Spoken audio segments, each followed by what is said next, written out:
Hello friends, welcome to YouTube channel ASR study. दोस्तों, इस video में बात करने वाले हैं हम केमिस्ट्री से रिलेटेड टॉप 25 क्वेश्चंस जो हर एग्जाम में पूछे जाते हैं। जो दोस्त चैनल से पहली बार जुड़े हैं चैनल को सब्सक्राइब कर लें और बेल आइकन को प्रेस कर लें, जिससे आगे आने वाले हर एक वीडियो का नोटिफिकेशन आपको आसानी से प्राप्त हो सके। चलिए दोस्तों, चलते हैं पहले क्वेश्चन की ओर। आज का पहला क्वेश्चन, परमाणु नाभिक किसने खोजा था?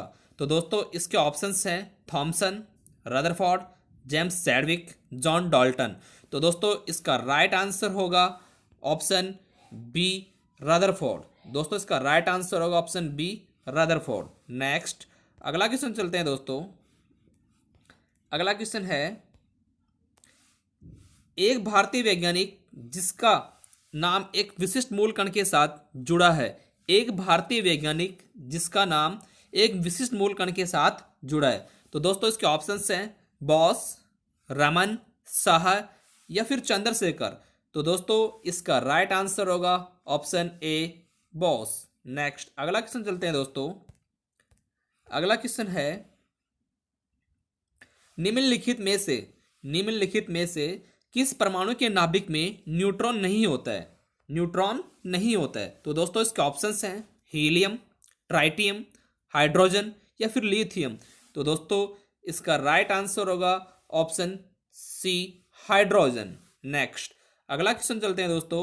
अगला क्वेश्चन है, इलेक्ट्रॉन के तरंग प्रकृति की खोज इलेक्ट्रॉन के तरंग प्रकृति की खोज सर्वप्रथम किसने की थी? तो दोस्तों, इसके ऑप्शंस हैं डी ब्रॉगली, रदरफोर्ड, थॉमसन या फिर लीनियस। तो दोस्तों, इसका राइट आंसर होगा option A, de Broglie. Next, अगला क्वेश्चन चलते हैं दोस्तों।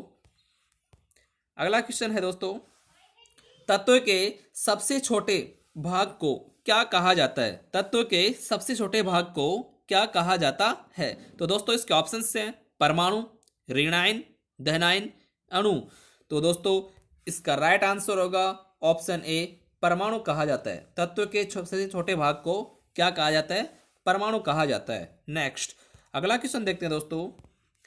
अगला क्वेश्चन है, डाल्टन के परमाणु सिद्धांत के अनुसार कौन सा सबसे छोटा कण स्वतंत्र रूप से रह सकता है? तो दोस्तों, इसके ऑप्शंस हैं अणु, धनायन, परमाणु, ऋणायन। तो दोस्तों, इसका राइट आंसर होगा ऑप्शन सी, परमाणु। पदार्थ का सबसे छोटा कण कौन सा होता है? परमाणु होता है, जो स्वतंत्र अवस्था में रह सकता है। नेक्स्ट, अगला क्वेश्चन चलते हैं दोस्तों। अगला क्वेश्चन है, किसी परमाणु के गुण निर्भर करते हैं? तो दोस्तों, इसके ऑप्शंस हैं इलेक्ट्रॉनिक संरचना पर, न्यूट्रॉन की संख्या पर, परमाणु भार पर, प्रोटॉन की संख्या पर। तो दोस्तों, इसका राइट आंसर होगा ऑप्शन ए, इलेक्ट्रॉनिक संरचना के ऊपर निर्भर करता है। नेक्स्ट, अगला क्वेश्चन चलते हैं दोस्तों। अगला क्वेश्चन है, न्यूट्रॉन और प्रोटॉन के संख्याओं के योगफल को क्या कहते हैं? न्यूट्रॉन और प्रोटॉन के संख्याओं के योगफल को क्या कहा जाता है? तो दोस्तों, इसके ऑप्शंस हैं क्वांटम संख्या, द्रव्यमान संख्या, परमाणु संख्या या फिर इनमें से कोई नहीं। तो दोस्तों, इसका राइट आंसर होगा ऑप्शन बी, द्रव्यमान संख्या। नेक्स्ट, अगला क्वेश्चन चलते हैं दोस्तों। अगला क्वेश्चन है, किन किरणों के प्रकीर्णन से नाभिक के आकार का आकलन किया जा सकता है? तो दोस्तों, इसके ऑप्शंस हैं गामा कण, बीटा कण, डेल्टा कण या फिर अल्फा कण। तो दोस्तों, इसका राइट आंसर होगा ऑप्शन डी, अल्फा कण। नेक्स्ट, अगला क्वेश्चन चलते हैं दोस्तों। अगला क्वेश्चन है, नाभिक के धनावेशित होने की खोज की थी। तो दोस्तों, इसके ऑप्शंस हैं जॉन डाल्टन ने, रदरफोर्ड ने, अरस्तु ने या फिर इनमें से कोई नहीं। तो दोस्तों, इसका राइट आंसर है ऑप्शन बी, रदरफोर्ड ने परमाणु के धनावेशित होने की खोज की थी। नेक्स्ट, अगला क्वेश्चन चलते हैं दोस्तों। अगला क्वेश्चन है दोस्तों, परमाणु भार का अंतरराष्ट्रीय मानक है। तो दोस्तों, इसके ऑप्शंस हैं हाइड्रोजन 1, नाइट्रोजन 15, ऑक्सीजन 16, कार्बन 12। तो दोस्तों, इसका राइट आंसर होगा ऑप्शन डी, कार्बन 12। नेक्स्ट, अगला क्वेश्चन चलते हैं दोस्तों। अगला क्वेश्चन है, निम्नलिखित में से किसने आणविक सिद्धांत का प्रतिपादन किया था या प्रतिपादित किया था? तो दोस्तों इसके ऑप्शंस हैं जॉन डाल्टन ने, मैडम क्यूरी ने, जेम्स चैडविक ने या फिर फेराडे ने। तो दोस्तों इसका राइट आंसर होगा ऑप्शन ए, जॉन डाल्टन ने आणविक सिद्धांत का प्रतिपादन किया था। नेक्स्ट अगला क्वेश्चन चलते हैं दोस्तों। अगला क्वेश्चन है किसी परमाणु के बाह्यतम कक्षा में कितने इलेक्ट्रॉन रह सकते हैं? तो दोस्तों इसके ऑप्शंस हैं 10, 8, 6 या 20। तो दोस्तों इसका राइट आंसर होगा ऑप्शन बी, 8 इलेक्ट्रॉन किसी भी परमाणु के आउटर और मोस्ट शेल में रह सकते हैं। नेक्स्ट अगला क्वेश्चन देखते हैं दोस्तों। अगला क्वेश्चन चलता है सोडियम परमाणु में कोर इलेक्ट्रॉन की संख्या क्या है? तो दोस्तों इसके ऑप्शंस हैं 9, 8, 11, 10। तो दोस्तों इसका राइट आंसर होगा 10। नेक्स्ट अगला क्वेश्चन चलते हैं दोस्तों।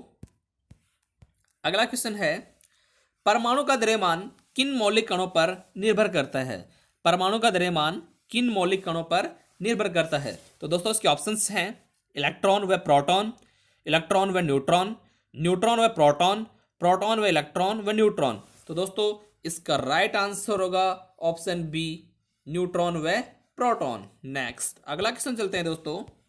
अगला क्वेश्चन है अनिश्चितता के सिद्धांत का प्रतिपादन किया था? तो दोस्तों इसके ऑप्शंस हैं हाइजेनबर्ग ने, पाउली ने, रदरफोर्ड ने या ट्रेविस ने। तो दोस्तों इसका राइट आंसर होगा ऑप्शन ए, हाइजेनबर्ग ने। नेक्स्ट अगला क्वेश्चन चलते हैं दोस्तों। अगला क्वेश्चन है नाभिक की खोज रदरफोर्ड ने किन कणों की सहायता से की? तो दोस्तों इसके ऑप्शंस हैं गामा कण, बीटा कण, एक्स कण या फिर अल्फा कण। तो दोस्तों इसका राइट आंसर होगा ऑप्शन डी, अल्फा कण। नेक्स्ट अगला क्वेश्चन चलते हैं दोस्तों। अगला क्वेश्चन है किसी तत्व की रासायनिक प्रकृति निर्भर करती है किसके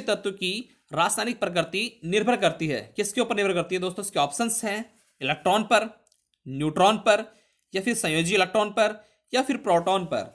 तो दोस्तों इसका राइट आंसर होगा ऑप्शन सी, संयोजी इलेक्ट्रॉन पर निर्भर करती है। नेक्स्ट अगला क्वेश्चन चलते हैं दोस्तों। किसी तत्व के रासायनिक गुण निर्भर करते हैं? तो दोस्तों इसके ऑप्शंस हैं परमाणु संख्या पर, द्रव्यमान संख्या पर, परमाणु द्रव्यमान भार पर, परमाणु भार पर। तो दोस्तों इसका राइट आंसर होगा ऑप्शन ए, परमाणु संख्या पर। नेक्स्ट अगला क्वेश्चन चलते हैं दोस्तों। निम्नलिखित में से किसे विभाजित नहीं किया जा सकता? तो दोस्तों इसके ऑप्शंस हैं दहनायन, परमाणु, नाभिक, फोटोन। तो दोस्तों इसका राइट आंसर होगा ऑप्शन डी, फोटोन। फोटोन को और आगे विभाजित नहीं किया जा सकता। नेक्स्ट अगला क्वेश्चन चलते हैं दोस्तों। अगला क्वेश्चन है रेडियो सक्रियता की खोज सर्वप्रथम किस वैज्ञानिक ने की? तो दोस्तों इसके ऑप्शंस हैं Henry Becquerel, Irene Curie, madam Curie या फिर इनमें से कोई ही नहीं। तो दोस्तों इसका राइट आंसर होगा ऑप्शन ए, हेनरी बैक्यूरेल ने रेडियो सक्रियता की खोज की थी। नेक्स्ट अगला क्वेश्चन चलते हैं दोस्तों। अगला क्वेश्चन है रेडियो सक्रियता किसका गुण है? तो दोस्तों इसके ऑप्शंस हैं न्यूट्रॉन का गुण है, इलेक्ट्रॉन का है, प्रोटॉन का है या फिर नाभिक का है। तो दोस्तों इसका राइट आंसर होगा ऑप्शन डी, नाभिक का गुण है। नेक्स्ट अगला क्वेश्चन चलते हैं दोस्तों। रेडियो सक्रियता की इकाई क्या है? तो दोस्तों इसके ऑप्शंस हैं फर्मी है, क्यूरी है, कैंडेला है या फिर इनमें से कोई नहीं है। तो दोस्तों इसका राइट आंसर होगा ऑप्शन बी, क्यूरी है। रेडियो सक्रियता की इकाई क्या है? क्यूरी है। क्या है दोस्तों? क्यूरी है। नेक्स्ट अगला क्वेश्चन चलते हैं दोस्तों। अगला क्वेश्चन है अल्फा और बीटा किरणों की खोज किसने की थी? तो दोस्तों इसके ऑप्शंस हैं विलार्ड ने, डाल्टन ने, फेराडे ने या फिर रदरफोर्ड ने। तो दोस्तों इसका राइट आंसर होगा ऑप्शन डी, रदरफोर्ड ने। अल्फा और बीटा पार्टिकल्स की खोज किसने की थी? रदरफोर्ड के द्वारा की गई थी। नेक्स्ट अगला क्वेश्चन चलते हैं दोस्तों। अगला क्वेश्चन है एक्स किरणों की खोज किसने की थी? एक्स किरणों की खोज किसने की थी? तो दोस्तों इसके ऑप्शंस हैं फैराडे ने, न्यूटन ने, रदरफोर्ड ने, या फिर दोस्तों इनमें से कोई नहीं। तो दोस्तों इसका राइट आंसर होगा ऑप्शन ए, फैराडे ने एक्स किरणों की खोज की थी। नेक्स्ट अगला क्वेश्चन चलते हैं दोस्तों। अगला क्वेश्चन है गामा किरणों की खोज किसने की थी? गामा किरणों की खोज किसने की थी? तो दोस्तों इसके ऑप्शंस हैं रदरफोर्ड ने, फैराडे ने, जेम्स चैडविक ने, या फिर इनमें से कोई नहीं। तो दोस्तों इसका राइट आंसर होगा ऑप्शन ए, रदरफोर्ड ने गामा पार्टिकल्स की खोज या गामा किरणों की खोज किसने की थी? रदरफोर्ड के द्वारा की गई थी। नेक्स्ट अगला क्वेश्चन चलते हैं दोस्तों। अगला क्वेश्चन है निम्नलिखित में, अगला क्वेश्चन है निम्नलिखित में से किसके उत्सर्जन से संभारिक का निर्माण होता है? तो दोस्तों इसके ऑप्शंस हैं एक्स किरण, गामा किरणें, बीटा किरणें, अल्फा किरणें। तो दोस्तों इसका राइट आंसर होगा ऑप्शन सी, बीटा किरणें। नेक्स्ट अगला क्वेश्चन चलते हैं दोस्तों। अगला क्वेश्चन है दोस्तों निम्नलिखित में से किसमें ऋणात्मक आवेश होता है या होती है? निम्नलिखित में से किसमें ऋणात्मक आवेश होता है? तो दोस्तों इसके ऑप्शंस हैं अल्फा किरणों में, गामा किरणों के अंदर, एक्स किरणों में, या फिर बीटा किरणों में। तो दोस्तों इसका राइट आंसर होगा बीटा किरणों में ऋणात्मक आवेश पाया जाता है। नेक्स्ट अगला क्वेश्चन चलते हैं दोस्तों। बीटा किरणें किस प्रकार का आवेश वहन करती हैं? बीटा किरणें किस प्रकार का आवेश वहन करती हैं? तो दोस्तों इसके ऑप्शंस हैं ऋणात्मक, धनात्मक, शून्य आवेश, या फिर इनमें से कोई नहीं। तो दोस्तों इसका राइट आंसर होगा ऑप्शन ए, ऋणात्मक। इसका राइट आंसर होगा ऑप्शन ए, ऋणात्मक। नेक्स्ट अर्थात जो बीटा किरणें पाई जाती हैं उनके पर नेगेटिव चार्ज पाया जाता है। नेक्स्ट अगला क्वेश्चन चलते हैं दोस्तों। निम्नलिखित में से किस किरण की आयतन क्षमता सबसे कम है? किस किरण की आयतन क्षमता सबसे कम है? तो दोस्तों इसके ऑप्शंस हैं अल्फा किरण, बीटा किरण, गामा किरण, या फिर इनमें से कोई नहीं। तो दोस्तों इसका राइट आंसर होगा गामा किरणें। दोस्तों ये वीडियो का लास्ट क्वेश्चन था। आपको वीडियो कैसा लगा कमेंट करके जरूर बताएं। आज के लिए इतना ही। जय हिंद, जय भारत।